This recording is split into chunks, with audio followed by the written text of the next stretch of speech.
ମାଏ କହିବେ, ଏ ତାମସା ବନ୍ଦ କର ତମେ ଦି ଜଣ। ଏ ଘର ଛାଡ଼ି ଚାଲିଯିବା ପାଇଁ ତାଙ୍କୁ କେହି ବି କହିନାହାନ୍ତି। ଏଇଟା ତାଙ୍କର ନିଜର ନିଷ୍ପତ୍ତି। ତାପରେ ନୀଲମ ରୁବିଙ୍କୁ କହିବେ, ଇଏ ତ ବହୁତ ବଡ଼ ଗଡ଼ବଡ଼ ହେଇଗଲା ମାମା। ଆଦର୍ଶ ତା ରୁମ୍ରୁ ଆସିବା ପୂର୍ବରୁ ଏମାନଙ୍କର ଘର ଛାଡ଼ି ଚାଲିଯିବା ଉଚିତ ଥିଲା। ଏବେ ଏ ଦି ଜଣ ଯାକ ନାଟକ କଲେଣି। ଲାଗୁଛି ଏମାନେ କେବେ ବି ଏଠୁ ତାଙ୍କୁ ଯିବାକୁ ଦେବେନି। ତାପରେ ରୁବି କହିବେ, ଆଗରୁ ଗୋଟେ ଥର ବି ମୁଁ ଏମାନଙ୍କୁ ଏଠି ଏମିତି ବାହାର କରି ଦେଇଥିଲି ନୀଲମ। କିନ୍ତୁ ଠିକ୍ ସମୟରେ ଏ ଦି ଜଣ ଯାକ ଆସି ମୋର ସବୁ ପ୍ଲାନ୍ ବରବାଦ କରିଦେଲେ। ଏବେ ବି ଠିକ୍ ସେଇଆ ହଉଛି। ତାପରେ ଆଦର୍ଶ କହିବେ, ତମେମାନେ ଏଠୁ କୁଆଡ଼େ ବି ଯାଇପାରିବନି। ଯାଅ, ନିଜ ନିଜ ଲଗେଜ ନେଇକି ଯାଅ। ଆଉ ଘରେ ରୁହ। ପ୍ଲିଜ୍ ତମେମାନେ କୁଆଡ଼େ ଯାଅନି। ମୁଁ ତମମାନଙ୍କୁ କୁଆଡ଼େ ଯିବାକୁ ଦେବିନି। ତାପରେ ମମତା କହିବେ, ଆଦର୍ଶ ତୁ ଯଦି ସତରେ ଆମମାନଙ୍କୁ ଭଲ ପାଉଥାଉ, ଆମମାନଙ୍କ ପାଇଁ ଚିନ୍ତା କରୁଥାଉ, ପ୍ଲିଜ୍ ବାବା ଆମକୁ ଏଠୁ ଯିବାକୁ ଦେ। ତାପରେ ଆଦର୍ଶ କହିବେ, କିନ୍ତୁ କାହିଁକି?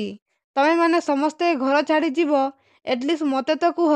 ତମେ ମୋତେ କୁହ ଖୁଡ଼ି, ମୋତେ ଆଉ ପଲ୍ଲବୀଙ୍କ ଛାଡ଼ି ତମେ କ'ଣ ସତରେ ବେଶୀ ଦିନ ରହିପାରିବ? ତ କାହିଁକି ଏ ନିଷ୍ପତ୍ତି ଖୁଡ଼ି? ମୁଁ ଏମିତି କ'ଣ ଭୁଲ କରିଦେଇଛି ତମେମାନେ ସମସ୍ତେ ମୋତେ ଛାଡ଼ି ଚାଲିଯିବାକୁ ବାହାରିଛ? କାହିଁକି?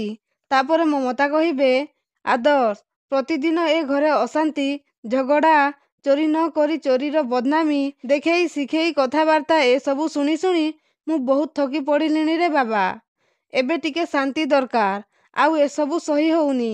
ତାପରେ ଆଦର୍ଶ କହିବେ, ଠିକ୍ ଅଛି, ତମେମାନେ ସମସ୍ତେ ଏ ଘରୁ ଚାଲିଯିବା ପାଇଁ ନିଷ୍ପତ୍ତି ନେଇଛ, ତାହେଲେ କିଛି ସମୟ ଅପେକ୍ଷା କର। ମୁଁ ବି ତମମାନଙ୍କ ସାଙ୍ଗରେ ଚାଲିଯିବି। ତାପରେ ମମତା ଆଶ୍ଚର୍ଯ୍ୟ ହେଇଯାଉଛନ୍ତି। ଆଉ କହୁଛନ୍ତି, ନାଇଁ ନାଇଁ ଆଦର୍ଶ, ତୁ ଆମ ସାଙ୍ଗରେ ଯିବୁନି। ତୁ ଏଇଠି ରହିବୁ। ଦିଦିଙ୍କ ପାଇଁ ତୋର ଆବଶ୍ୟକତା ଅଛି। ତାପରେ ଆଦର୍ଶ କିନ୍ତୁ ଖୁଡ଼ି କହୁଥିବେ ଆଉ ମମତା କହିବେ, ତୋତେ ମୋର ଆଣ। ତାପରେ ଆଦର୍ଶ ଆଶ୍ଚର୍ଯ୍ୟ ହେଇଯାଉଛନ୍ତି। ତାପରେ ମମତା କହିବେ, ତୁ ଆମ ସାଙ୍ଗରେ ଯାଇପାରିବୁନି। ଦେଖ ବାବା, ତୁ ଏଠୁ ଚାଲିଗଲେ ଦିଦି ପୁରାପୁରି ଏକା ହେଇଯିବେ। ପଲ୍ଲବୀକୁ ତୋର ସପୋର୍ଟ ଦରକାର। ପ୍ଲିଜ୍ ବାବା ମୋ କଥା ବୁଝିବାକୁ ଚେଷ୍ଟା କର। ପୁଣି କହିବେ, କିନ୍ତୁ ହଁ, ତମେ ଦି ଜଣ ଯେତେବେଳେ ଚାହିଁବ ଆମ ସାଙ୍ଗରେ ଦେଖା କରିବା ପାଇଁ ଆସିପାରିବ। ତାପରେ ବିନୋଦ କହିବେ, ହଁ ଆଦର୍ଶ, ଆମେମାନେ ଶରୀର ଦୃଷ୍ଟିରୁ ଅଲଗା, କିନ୍ତୁ ଆମମାନଙ୍କର ମନ ଏକ।